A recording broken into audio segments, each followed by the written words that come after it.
How's it going, everyone? Welcome back. Everyone's having a lovely day. So the Bengals will enter the 2025 NFL Draft with the 17th overall selection. And there's a variety of directions the Bengals can go here. If there's another position you guys would like us to dive into, feel free to talk about it. We'll see what we can do. Try to do our best with it. But we're thinking defensive line here. If there's one place you can go if you're the Cincinnati Bengals in the first round that can make the biggest impact on the defense, it's an elite pass rushing defensive lineman. Why? Because if you're constantly getting pressure on the quarterback, it makes the job of the safeties, of the secondary, it makes the job of literally everybody else so much easier because you're putting pressure on that quarterback, forcing him to get rid of the football quicker, opposed to, hey, the Bengals would go, and you could make the argument, get a top CB, maybe he locks him down. That's great. But even the best CBs in the league have a hard time covering a guy for 4 or 5 seconds because you can't get pressure on a quarterback. So instantly, the first thing you can do, you look at and say, get a pass rusher. More importantly, you look and say, hey, how long can the Bengals keep Trey Hendrickson at this point, especially at this age, how much he's going to want with being an all-pro, having the season he just had. You got to get somebody, coming up to fill that gap in the future.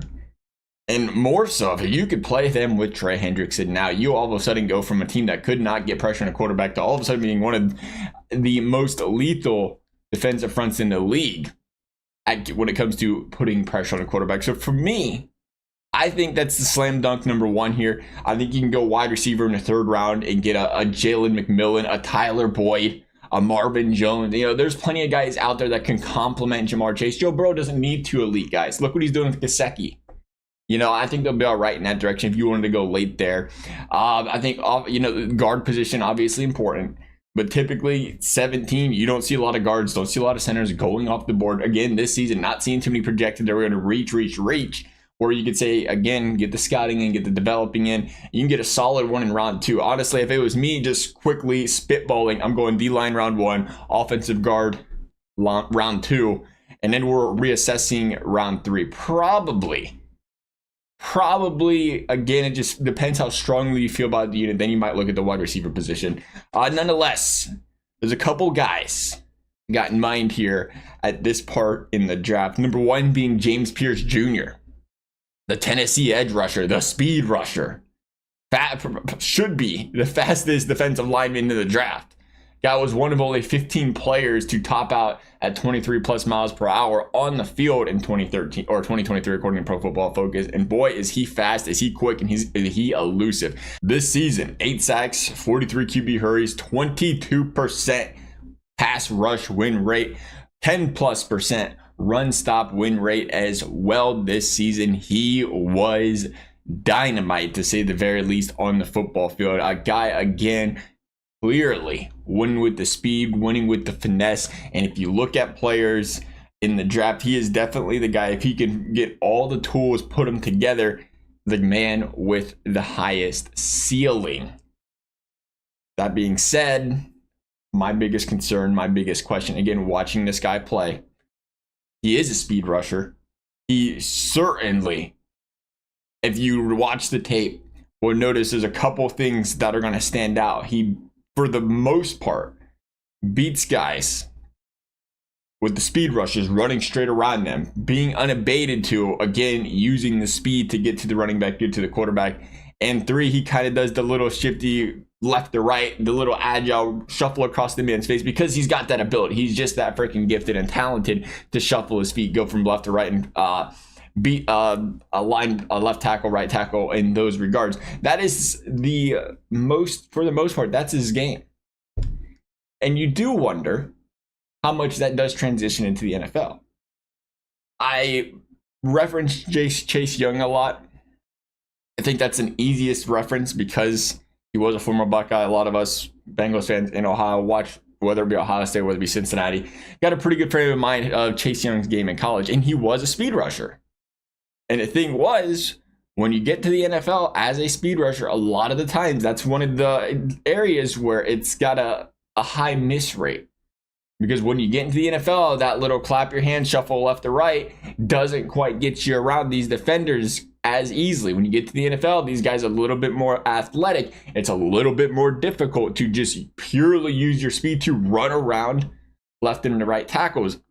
Albeit, if they're bad, You might be able to do it still, but for the most part, when the time comes to play, the Patrick Mahomeses or the Lamar Jacksons or the Josh Allens, where they have these elite offensive lines, you're going to have a hard time getting to the quarterback by doing that. And you look at even now with James Pearce, no sacks against Georgia, no sacks against Ohio State, 2 seasons worth of no sacks against Georgia. You talk about the elite offensive lines. What is he doing for you? He's not making the sacks you would like to see out of a player in the big moments. Now you can look back and say, well, he had a sack and a half against Alabama. He tormented Alabama. Yeah, sure did. He also, in 2023, went up against the worst left tackle in the conference. 18-year-old rookie, now 19. So you got to consider that stuff. What is a player putting his numbers up against? To me, that is the most important thing. In college football, it is so easy to be flashy. It is so easy to put up big numbers. But who are you doing it against? I said it before. It might be, big-headed. It's like, you put me behind a Georgia offensive line and play a Middle Tennessee team, I could probably rush for 60. And that's depending I don't fall over half the time. Because the holes are big. The defense, you're just outmatching them. It makes you look so much better. And again, that's why I say against what's so important against the offensive lines there. And you're playing one of the worst at the position. It makes you look 10 times better. And you're not gonna. And the worst at a position in college, and the worst at the position in the NFL. Boy, the worst at the position, worst at the NFL is still probably top 5, top 10, top 5 in the conference at least. In the SEC right now, that's how big the gap is. So if you can't perform against the top tier teams in college, you're going to have a hard time transitioning to the NFL. So that's important to me. Very, very important. Concerned about that. Concerned about how it did not feel like he was as much of a factor. He did have a couple tackles in the backfield for Tennessee against Ohio State, but I do want to see a little bit more. I will say one thing that really, really does strike me. Again, it's a potential thing with James Pearce. What really does strike me is his speed and his ability to have the awareness to get off of his blocks when you start to see that quarterback scramble or you start to see that running back dance in the back. But he is there, and he's there in a hurry. And that is a weapon and a weapon alone. And, I mean, if it wasn't the first round and he said, boy, you take a chance on a guy like that kind of speed in the second round, you love that. Why? Because you got Lamar Jackson dancing in the backfield, running up and down the field, doing Lamar Jackson-like things in your division twice a year. Josh Allen loves to use his legs. You look at the weapons, what you're going to be going up against when you're competing in big games. You want to have a guy like that says, oh, Lamar, you want to try to break contain a little bit, use those? Nah, that's not going to happen. I'll run you down real quick. Guys like that can be an absolute weapon. So to be a counterpunch, James Pearce is that guy. And that's ever so important. You see the rest of the division do that, where you kind of have to draft these counter punches to what you're going to see, especially in the big games. Draft better, develop better. There may be, you see the record improve against the division. That being said, all that put together, if you want to go lower floor, higher ceiling, James Pearce is your guy. Is James Pearce my guy? Or are we looking at a guy playing for the Ohio State Buckeyes? None other than Jack Sawyer. 17.9% win rate, still very solid. I remember a few weeks ago, a lot of people were saying, he's just another Sam Hubbard. In other words, in his prime, he's going to be very good at stopping a run. The thing is, he has proven he can also be a disruptor in the pass game. A lot of people thought, it's crazy, right? This was just 2 days ago where everybody was talking about, oh, if Jack Sawyer can fall in the second round, I'd be happy to get him. I was like, he might be there right now, but he's a game or two away from, he might not go to 17. One out there dominating against Tennessee now, or not Tennessee, Texas. Pro Football Focus moved him from 46th on their big board to 22nd. Now in the first round. That's how big and how impressive he's been lately. And boy, I like him. I like him a lot. He looks like, again, we talked about the floor and the ceiling. This feels like a man with a much higher floor, because at the end of the day, he's at least going to be at the very least really good at stop and run. But it feels like He's got the tools to do it all. It feels like he's continuing to grow, continuing to develop to be a very good pass rusher as well. We've seen his pass rush win rate up to 17% this season, above average, well above average, especially comparing him to everybody else in the draft. There's only a couple guys above him in the first round. And he's a guy that beats you on the inside. He can beat you on the outside. We've seen him beat you with speed. We've seen him beat players with just pure bull rush power. And that is what you look for in a dominant pass rusher. A guy that has everything in his arsenal. And that is what Jack Sawyer does feel like he has, is everything in his arsenal. He's got the ability. He's got the speed to get to the backfield. He's got the ability and the awareness to, track guys down. He's got the ability to shed those blocks, make the big plays at the goal line, to stop the quarterback, to stop the run, to force those fumbles. He's got the abilities to make the big plays, the closer plays. We talked about this in a previous video. The closer plays that can close out football games. The strip sack touchdown against Texas seals the game. The pick at the goal line against Michigan should have, if the Buckeyes offense woke up, should have been the game-changing, game-sealing play for that football game. 2 of the last 4 games, 2 of the 4 biggest games. The other 2 games, Oregon, Tennessee, 2 sacks, 1.5 sacks. Playing well. 6 pass deflections at the line of scrimmage in this college football playoffs alone. Again, the total package, he's getting his hand. Again, I like James Pearce. 1 pass deflection this season, 1 last season.